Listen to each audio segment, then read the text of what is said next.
করছেন। ভারতের সাথে যে সম্পর্ক আপনাদের খারাপ হয় ক্ষমতায় যাইতে পারবেন না। ভারতের গাড়ি আরো লম্বা।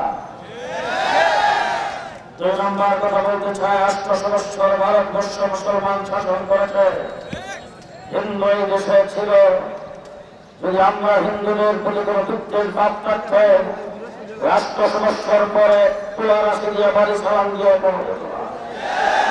2 নম্বর কথা বলতে চাই, আমার বাংলাদেশের বেশিরভাগ সরকার পেছনের দরজা দিয়ে যখন ভেঙে চলে গেছেন, এই দেশের সর্বপ্রথম টার্গেট ছিল হিন্দুদেরকে দিয়ে সংখ্যালঘুদের বিরুদ্ধে করা হচ্ছে। সেই দিন শহীদ মিনারের সামনে আপনাদেরকে রাস্তায় নামিয়েছেন, মিথ্যা উপহার কোথায় সাম্প্রদায়িক সম্প্রীতি বিনষ্ট করার চেষ্টা করেছেন। তখন আজকে মনে থাকার কথা হিন্দু ভাইদেরকে মনে করে দিতে চাই, আপনাদের উপরে আওয়ামী লীগ, ছাত্রলীগ, যুবলীগের তারা আক্রমণ করে সাম্প্রদায়িক সম্প্রীতি নষ্ট করত।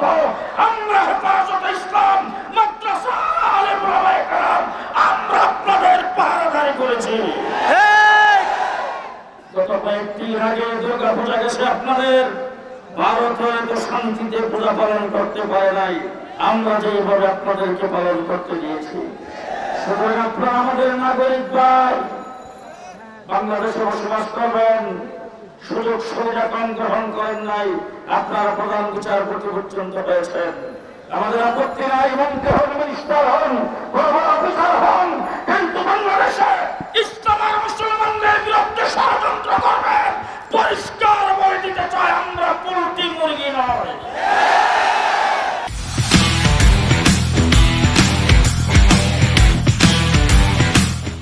আমাদের মাদ্রাসা, স্কুল, কলেজ, ইউনিভার্সিটিতে পোল্ট্রি মুরগি পাই না। শেষ কথা বলতে চাই, কারো কারো কোনো আওয়ামী লীগ খেলা তো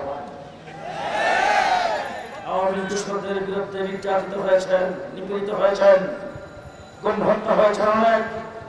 তারপরেও এখন আপনাদের কথাবার্তায় বোঝা যাচ্ছে তারা কারা হয়, আপনাদের জন্য মনে একটু দুঃখ। আমার মনে হচ্ছে আপনারা ভারত পোষণ নীতি পালন করছেন। ভারতের সাথে যে সম্পর্ক আপনাদের খারাপ হয় ক্ষমতায় যাইতে পারবেন না। মৌলানা মামুনুল হক যে কথা বলেছেন, ভারত পোষণ নীতি পালন করে ভারতের সমাধান হয়ে আগামীতে কাউকে ক্ষমতা আসতে দেওয়া হবে না। শেষ কথা আপনাদের সামনে বলবো, ইসকনকে নিষিদ্ধ ঘোষণা করতে হবে। পরাজিত শক্তির ষড়যন্ত্র যেদিক থেকে আসে সেদিক থেকে মোকাবেলা করতে হবে। অন্তর্বর্তীকালীন সরকারকে সহযোগিতা করতে চাই। যদি তারা ব্যর্থ হয়, কোন ষড়যন্ত্র হয়, হেফাজতে ইসলাম করে বসে থাকবে না, আবার ষড়যন্ত্র হবে, আবার ষড়যন্ত্র হবে। মহাজোটের মাধ্যমে আজকের সমাবেশ এখানেই শেষ হবে।